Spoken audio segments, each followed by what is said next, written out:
Hello everybody, it's Bourbon Bill, and tonight, a very special episode. We're diving in deep to two well-aged releases, never before featured on this channel.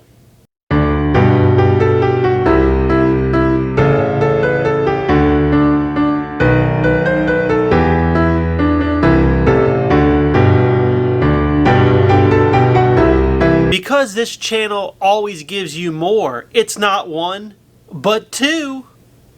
Michters 10-Year Bourbon and Michters 10-Year Rye, both from 2023. So, buckle up and look out. It's about to get real. So, big shout out to my buddy Lamb who let me borrow his bottles. Bourbon Bill was not lucky enough to find these. Did not get any. I don't think these are... Well, actually, these probably have dropped in PA, but very limited, hard to get. So, you know, I've had samples of these here and there from people, but never just the full bottle to pour from. And these are the neck pours, right? So, we'll start with the bourbon. But again, big shout out to Lamb. We're going to crack these on air live for you, pour them up, and give them some tasting notes for you. Beautiful bottle. Beautiful bottle. Really do love the bottle shape on these. You know what I hate on these? The price. $175 hairs, roughly, MSRP. That's just steep for a 10-year-old bourbon that's not even barrel proof. In fact, this 10-year-old bourbon comes in at 94.4 proof. Compute, 47.2% alcohol by volume. You know what else comes in at about 90-ish proof and is 10 years old? Russell's Reserve. It's like $30. Why am I paying $175 for this? All jokes aside, I've heard that the 2023 here is very, very good this year. I did have a sample on my previous blind video, so go watch that. And I thought it was really good. I did. I've had older samples of this, have not been impressed. I thought it was $30-40 worth. But, you know... Well, we'll see how this... These are all single barrels, so we'll see how this is. A lot of writing on here that we don't care about. We do like the bottle. On the back it says, "We are proud to offer you our rare 10-year-old single barrel bourbon in the Michters tradition," whatever that means. "Highest quality American corn and aged for 10 years in a hand-selected charred white oak barrel until it meets our exceptional quality standards. It is then," ready for this? "It is then further mellowed by our signature filtration." So that's a fun marketing way to say, we chill filtered this and suck it. We know you like non-chill filtered, but too dang bad. You're going to pay us $175 and you're going to take this chill filtration and you're going to like it. That's what Michter says. So all in all, beautiful bottle, beautiful wax. For those that care, this is barrel number 23. I feel like that's a Q, but could be a 01187. So let's get the wax off of this bad boy. Boy, this is tough. This is... There it is. There it is. Gotta get the pocket knife out here. Good Lord, that's struggling here.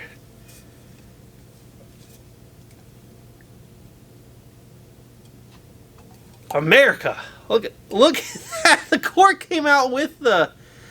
Gosh, I'm sorry, Lamb. I'm going to have to clean that up for you. That is terrible. The wax on here. It's at least soft and supple, unlike, you know, some Knob Creeks. But I'll be danged if the cork just didn't come out stuck to that wax.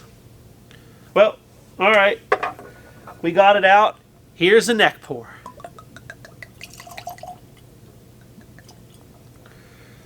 All right.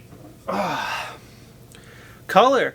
You know, I gotta say, color seems pretty dang decent for being 94.4 proof. Alright?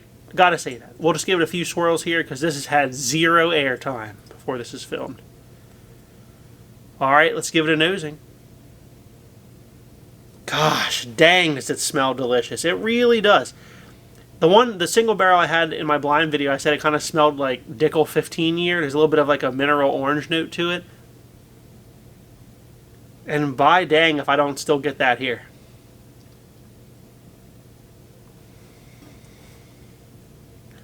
does say Kentucky straight bourbon whiskey, not Tennessee, but it smells real good, I gotta say. There's like stewed fruits up front, a lot of well-aged oak. Lot of well-aged oak on this. People have been saying the 2023 year is definitely older than 10 years, and I definitely have to agree. It's all caramel, like candied nuts, brown sugar, oak. There's a hint of orange in there. And just, there's a little bit of fruitiness up front, but the star of the show here is the well-aged oak. Let's take a sip. Oh, good Lord, that's delicious. Bourbon Bill's rating, A++. Should you pay $175? Absolutely. Should you pay more than $200? No. This is fantastic. I would probably draw the line at around $200-ish if it was me. This one, you know, a lot of those aged oak notes come through with the orange in there. We'll take a second sip. Second sip gives me the oak, a little bit of that orange marmalade note. I even get a little bit of cocoa in there. It's just such good sweet oak profile. Long lingering finish for 94.4 proof. If you gave me this and told me to guess, I guess 100. I'd probably guess 100 proof on it. Michters, usually I crap all over your 10-year bourbon, but this year you did a fantastic job, and that's great. I think the variability from year to year is a little scary at the price point, but it is what it is. 2023 is a hitter. Now, let's take a look at the rye. So here you go, much the same. On the front, it just says rye, and it's green. Okay. The back says, we are proud to offer you our rare 10-year-old single barrel straight rye. In the Michters tradition. Made from the highest quality American rye and aged for 10 years in a hand-selected charred white oak barrel until it meets our exceptional quality standard. This is literally the same label as the bourbon, except they took out the word bourbon and replaced it with straight rye. I mean, come on. Be a little more creative, Michters. I mean, dang. If that ain't the old copy and paste. Further mellowed by our signature filtration. So you got that there too. Oh, with a card here, but it pretty much says the same thing. A little disappointing.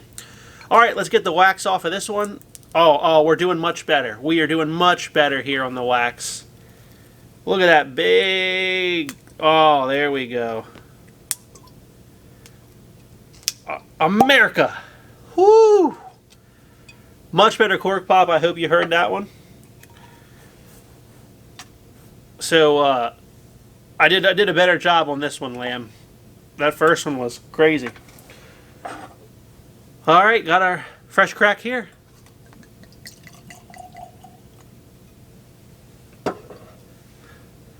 Color. Nice and dark. It's not quite as dark as the bourbon. It's a little bit lighter than the bourbon. I generally am a fan of the Michters 10-year Rise. Generally am a fan. I've heard good things about the 2023. I expect to be wowed just like I was with the bourbon. Let's give it a nosing.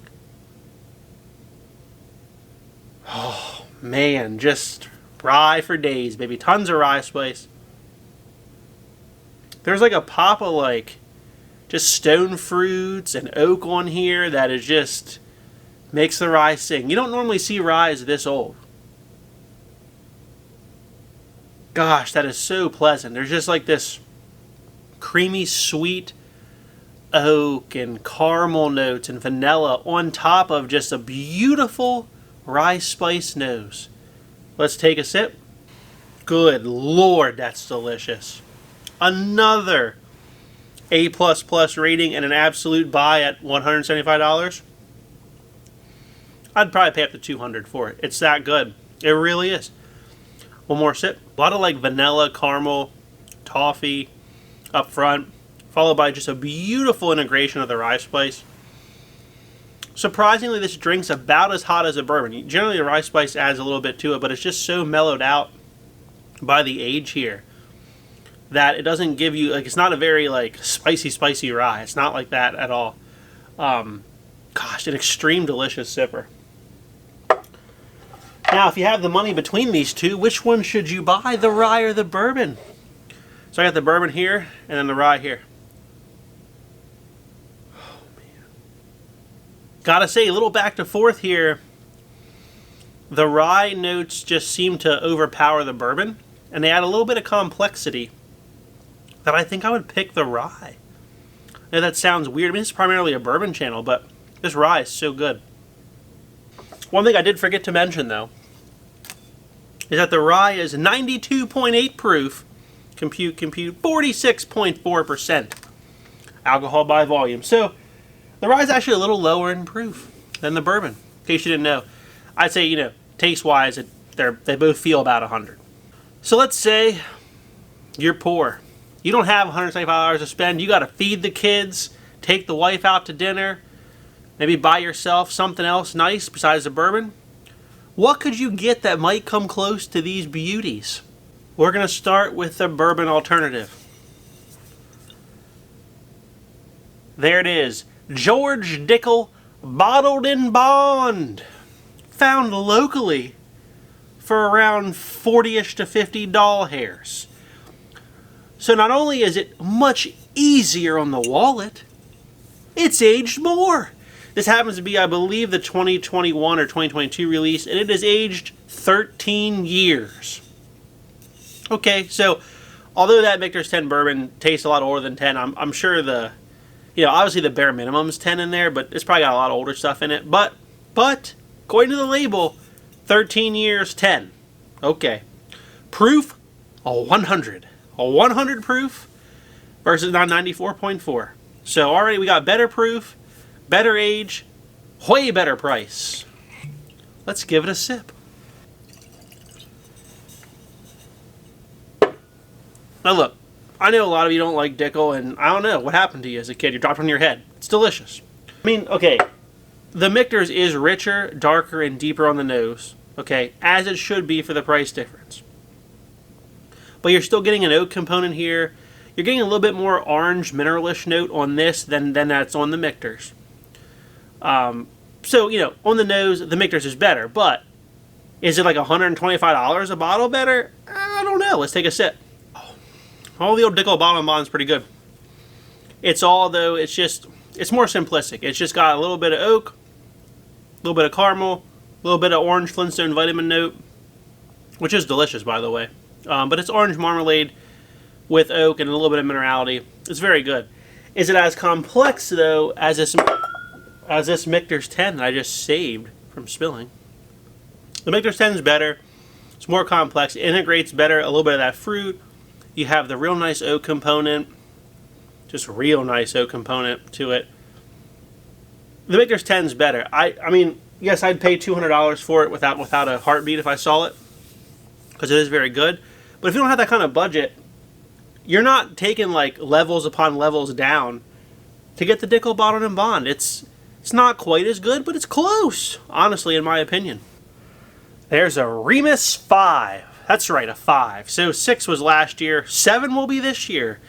The 6 was a massive disappointment compared to the 5, just in terms of the age of the bourbons in there. And 7's shaping up to be another disappointment from the ages that I've seen so far. But this is like 13 to 16-year-old. It was $90 back then, 100 proof.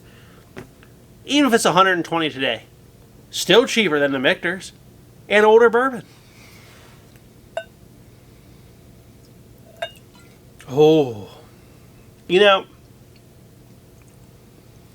when I smelled the Michters, I thought George Dickel, and then I might have thought MGP in my mind, and it's like, I still am torn. It smells a little bit like MGP. It smells a little bit like George Dickel. Where is it from? It says Kentucky. I don't know. I don't know who sources, really the Michters, but kind of weird that I get that note from kind of either Indiana or Tennessee. Let's try the Remus.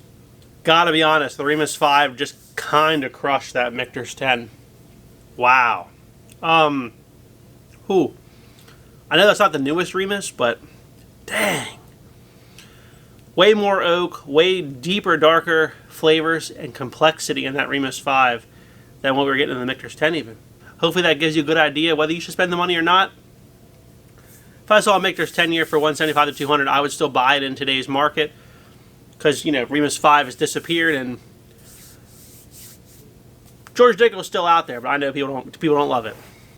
All right, now you're saying Bourbon Bill, but I'm more of a rye guy. Don't know why you're watching this channel, but I do enjoy good ryes on this channel. I can't afford the $175 for the Michters 10-Year Rye, and I can't find it anyway, even if I could afford it. What should I get instead? Easy. Sagamore Spirits 8-Year-Old Rye, baby. Batch 2A, to be specific, is better than 1A. You can go watch that video I did on the Sagamore 8-Year versus Sagamore 8-Year. Comes in at 111.4 proof. Compute, 55.7% alcohol by volume. 8-year aged MGP. As you can see, I've quite enjoyed it. Price on this bad boy was about $75, $80 hairs.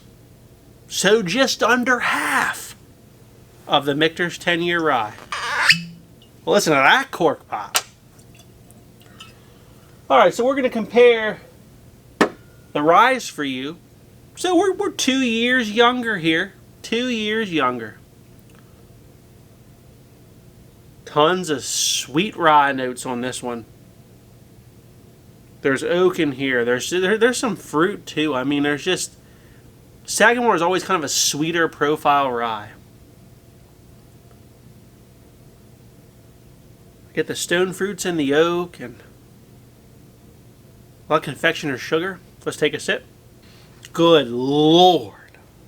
We've been transported to rye heaven. Very thick and creamy on the mouthfeel. A lot of stone fruit up front. A lot of like toasted marshmallow, vanilla intermixed with the rye. Good long finish at 111.4. Alright, back to the Michters 10-Year Straight Rye.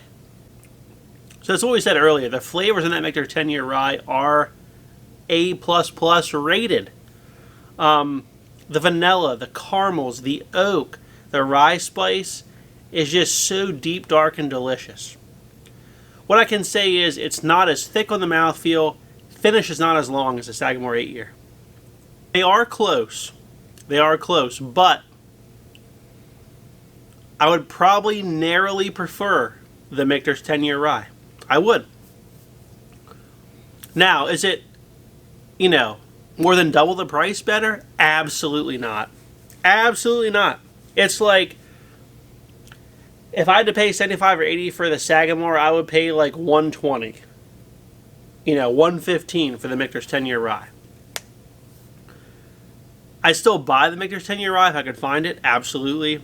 But the Sagamore 8-Year is a good alternative if you're not going to find the Michters 10-Year Rye, or, you know, it's just hard to come by in your area, you don't want to spend the money, whatever.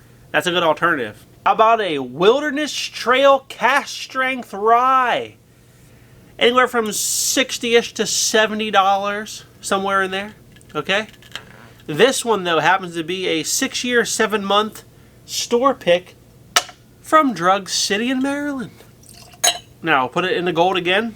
Now, if you know me, you know Wilderness Trail produces a fantastic product at a lower age than its competitors. Most of their cask strengths are in the 4-year range, creeping into the 5. But they are now, as a distillery, at nearly the 10-year mark. And they're starting to put older stuff into their cask strengths. So 6 and 7 years and 8 years will soon become the norm. But this being over 6.5 years old, drinks about like a 10-year or 9-year would. Because of the sweet mash, low barrel entry proof, extra seasoned wood staves that they use for their barrels. That's why. That's why they taste much older than they are. So let's give this a nosing. Oh man, it's earthier. It's earthier, but it's just deep caramels and vanillas. The rye spice is kind of absent here. Good Lord. Good Lord. That is the most caramel you could imagine. It's the most caramel and rye spice integration you could imagine in your life. Okay, it's not as complex as this Michters. It's missing the oak component is what it is, but it is way thicker on the mouthfeel. Brings just as deep of a flavor, but it's just kind of missing the oak. So, Does the Michters 10-year beat it? It does, because I'm an O-count. It does. But for thickness and longevity of finish, no. It doesn't. So another good option, find yourself a well-aged Wilderness Trail cask strength rye pick for less than half of the Michters, and you won't be that disappointed. So, moral of the story, Michters 2023, bravo. You have knocked it out of the park. You should absolutely buy one. Should you pay crazy secondary prices? Absolutely not. And if you don't have that much money or you can't find the Michters, sleep soundly, because there are good alternatives that are much easier to find. So if you like what we saw tonight, please like, comment, and most importantly, hit that subscribe button, everyone. Have a good evening.